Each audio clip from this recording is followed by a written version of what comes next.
C'est une affaire qui a gagné sa place dans le coffret spécial de l'horreur et de la tragédie. L'enquête que nous ouvrons doit répondre aux questions les plus affligeantes qui soient. Oui, pourquoi et comment un garçon de 6 ans a-t-il pu périr sous les coups volontaires d'un homme à qui il n'avait strictement rien fait? Pour tenter de comprendre, nous suivons l'odeur du sang. Elle, encore fraîche, nous guide jusqu'au 6e arrondissement de la capitale Anguaikele. La première scène de ce scénario macabre se joue ici, dans cette petite buvette ordinaire du quartier, aujourd'hui mise sous scellé.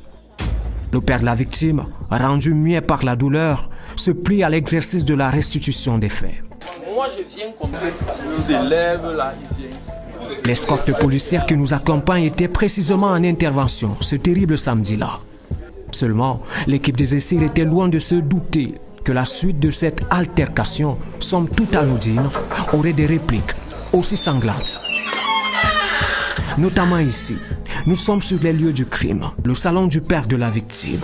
De sa furie à son entrée, jusqu'à la main munie de ce poignard qui s'abat, pas une, pas deux, mais à plusieurs reprises sur l'enfant.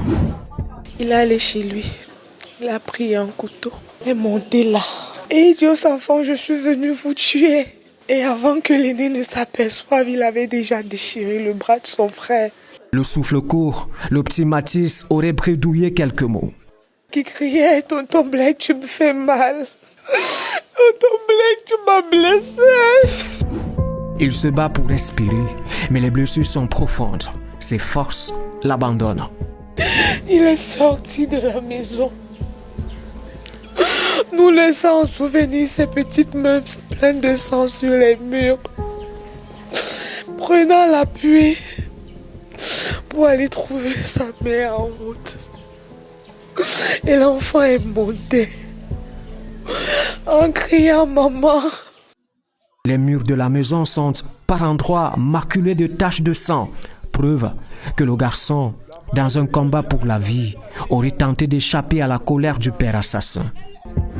Et ni sa bravoure, ni son innocence ne suffiront à le sortir des griffes d'un tonton bien décidé à en finir. Il rendra l'âme quelques minutes plus tard. L'enfant demandait de l'aide. Malgré ses blessures, mon petit Mathis a voulu vivre. Malgré son âge, il a combattu là. Le présumé malfaiteur, sa mission accomplie, tente de prendre ses jambes à son cou.